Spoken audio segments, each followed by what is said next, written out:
breaking the pattern that leads to these problems. Breaking the pattern means changing your habits. That's what it comes down to. If you look at those 3 things that you wrote down, whatever it is, what kept you from losing weight? What kept you from going 3 times to the gym a week? What kept you from earning this million US this year? What kept you from finding a new boyfriend, finding a new girlfriend, from getting married, from reaching out to your parents? What kept you from learning 5 new languages? It is the patterns that programmed you over the last, 20, 30, 40, 50, 60 years. And these patterns appear as habits in your regular life. And changing these patterns is extremely challenging, but it's necessary. These daily habits, as we call them, affect us in everyday's life. It affects you the way you wake up. Have you ever thought about how you could have the most productive morning ever? Well, guess what? If you wake up and the first thing you do is check your phone, that's not going to be a productive morning because you are investing time into other thoughts already than those things that you should be doing. We could do a special webinar just on morning routines. We could do a special webinar just on evening routines. These are things that are so key. What are the things that you do when you're in an elevator? Is it that you check your phone, or is it that you do something else? Is it that you rehearse the last 10 vocabularies that you wanted to learn for a new language? Is it the first thing that you sit somewhere, that you take out your phone, check your WhatsApp messages? Instead, what you could be doing is rethinking your thoughts, your goals, your daily plan. Is it that when you order something, the first thing you look is, what is the dessert? Is it that when you go out, the first thing you do, that you want to smoke because you drink some alcohol? Well, these are daily habits, and these habits work because they don't take as much energy as if you would have to come up with new things on a daily basis. There are very famous people like Steve Jobs who wore the same things every day, the same clothes, the same pattern, the same style. And even myself, I'm doing this on many times. And there's people who ask me to say, is this the only suit, the only shirt you own? No, this is just because I have these habits of trying to not waste energy on unnecessary things. And so these habits work because they reduce our daily energy. It's easy to do the same things, but we need to change them. We need to change to get different results. And the change of this is the challenge. And we're going to talk about exactly how to change. Because I promise you, if you look at those 3 things and you manage to change those 3 things, you're going to achieve the goal that you set. You need to be aware, however, that if you change an habit, it's going to be freaking challenging. But it's going to be worth it because your habits affect your actions. And if you can change that, your actions will give you different results. And this is, I hope, why you are watching this. If you are here and you feel offended by this, I'm not talking to you. If you're here and you're like, oh no, but you know what? I really enjoy my cigarette, or you know what? But I really enjoy my evening news, or I really enjoy reading the morning paper even though it's totally worthless. I'm not talking to you. I'm talking to those that really want to make their goals happen. Again, if you don't want to make your goals happen, you're going to find the excuses anyways why you don't have to change certain habits, certain activities in your daily life. So let's look at how we can do this. And I'm telling you already, it's not going to be easy, because if it was easy, you would have done it already by yourself and you wouldn't have to listen to that. Step number 1 is you have to associate as much negativity with your current habit as possible. What does this mean? Well, guess what? If you get up in the morning and every time in the morning you check your phone instead of getting in a productive work mood, well, you need to associate negativity. You need to write down how much time you're wasting on this, how much negativity you assume because you read those messages, and many times people send you an email and you read this from your boss or from your coworker, and you get upset with this. So you need to associate as much negativity as you get. Associate negativity by ordering this chocolate dessert after a meal, by having a cigarette, by not doing sports, by associate negativity with all these things, by watching the evening news, by not making the phone call from your name list, and so on and so on. And the second thing then, of course, is you need to associate a lot of positivity with the potential outcome that you get if you achieve your goal. Well, guess what? If your target is to call 20 people a day, what is going to be your result? What's the rank advancement you can have? What's the potential income you can have? What is the potential outcome if you manage to lose 10 kilos? How well would you look into in the mirror? How great would it feel if you go to the beach and when you are there topless tanning, that you can attract all kinds of people? How amazing is it if you are a woman and you have this really perfect beach body? How great would you feel? How awesome does it feel if you drive your dream car because you managed to achieve that? You need to associate as much positivity as possible. And this brings us to step 3. You need to do this by watching live videos, by watching getting pictures into your mind, by looking at live results of people and examples who have done what you want to do. And you want to see and get this input. There's one key thing. You need to associate as much emotions with what you have, because information you will forget, emotions will stay forever. So watch videos of successful people. Watch people who have done what you are about to do. If you want to quit smoking, good tip. Look at lungs of people that died because of lung cancer. If you can, and I worked in the hospital, I have seen it when I dissected corpses. Guess what? It is pretty gross if you have a smoker dying with their lungs. Their lungs are dead.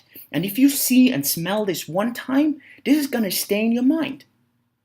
Some of you might want to stop eating meat. Well, guess what? Go somewhere where you see how animals get slaughtered. It's going to help you to do what you want to do. That's what I mean here. This is step 3. This is not going to be easy. First of all, you need to associate this negativity. Second of all, you need to associate positivity with a good outcome. And you need to get in as many examples as possible to really bring a lot of emotions. And then comes, and this is a very important step, step 4, you need to replace your habit.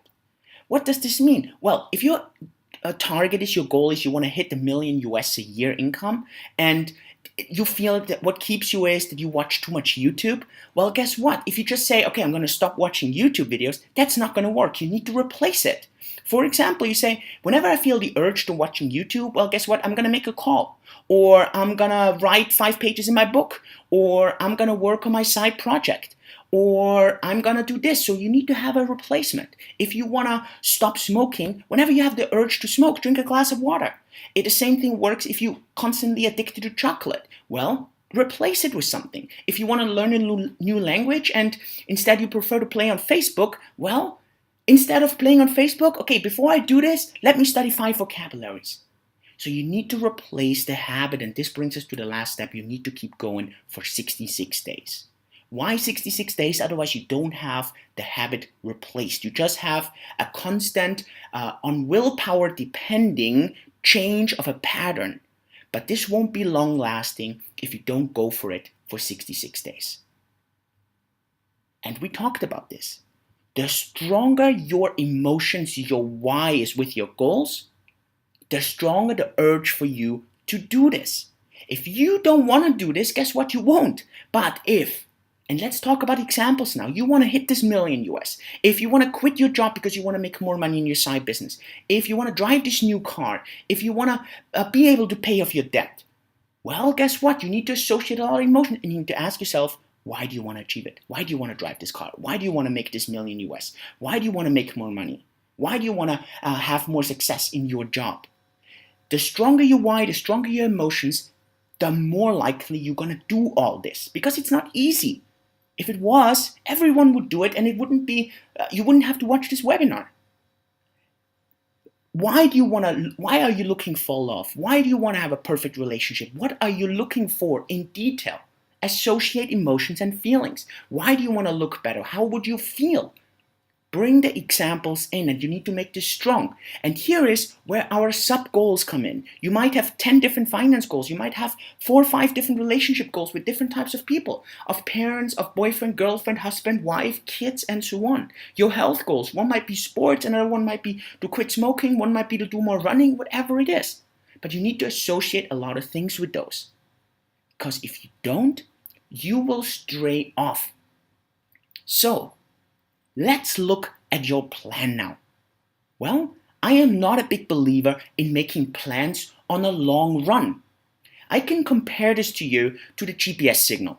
If you plan on driving 1,000 miles, well, then your GPS is only going to tell you the exact route for the next couple of, I would say, maybe for the next 50 miles, if at all, right? Why is that? Because it is totally unclear what's going to happen afterwards. You have a clear plan, a clear goal, and you have an idea what you want to do, but you know what? You're going to hit road bumps along the way. And this is the same thing. So I believe what you should be doing is you should plan the next 90 days. And there's always, whatever you listen, whatever you watch, I believe a lot in doing 90-day action plans where if you are in a network marketing company, you launch with a 90 action plan. If you are in direct marketing, if you are in a regular company, if you run your own business, what is your plan for the next 90 days? And this you have to really lay out. Read your 2015 goals over the next 90 days every day. Best in the morning, best in the evening. If you have it somewhere where it's easier to see, well, guess what? It's easier for you to see it every day. Hang them on the fridge, in the toilet, I don't know where, but you want to see them. Don't only look for what you don't have. Give gratitude to what you have already. Well, if you worth a certain amount of money, be thankful for it. If you are healthy, be thankful for it. If you have a wonderful girlfriend, a wonderful boyfriend, wife, kids, parents, whatever, be thankful for it. Be thankful for what you know already, for the lessons you have learned. Be thankful for the amazing things you got to experience last year. Be thankful, then it's easier to get new things. Remember, you want to work on your bad habits with the 5-step process and replace them. And over the next 90 days, set small weekly and monthly goals. If you are in a network marketing company and you want to hit a certain rank at the end of the year, well, set the rank, but work out a clear plan for the first 90 days. And when you hit those 90 days, you will see where you are. Don't change your goal for the end of the year, but you might have to change your plan a bit because you learned along the way. Maybe you went faster, maybe you went slower. Have those weekly and monthly sub-goals. Reflect and improve constantly. If you have a coach, if you have someone to work with, that helps because you can be accountable working with this person. Now for my last slide, the most important thing, you have learned a lot in the last 25 minutes and you can listen to this again and again and again, but this knowledge is not going to be worth anything unless you act upon it. If you don't sit down, write down your goals, handwritten, measurable, clear, and you put them somewhere where you can see them, and you work on your bad habits, and you work on them, and this is going to take effort and energy, guess what? You will not have the results that you want. And if you think about why you want to achieve them, if you bring strong emotions in, you will have the willpower to do it, and you will take the action to do it. And you need to execute and take action and get your results.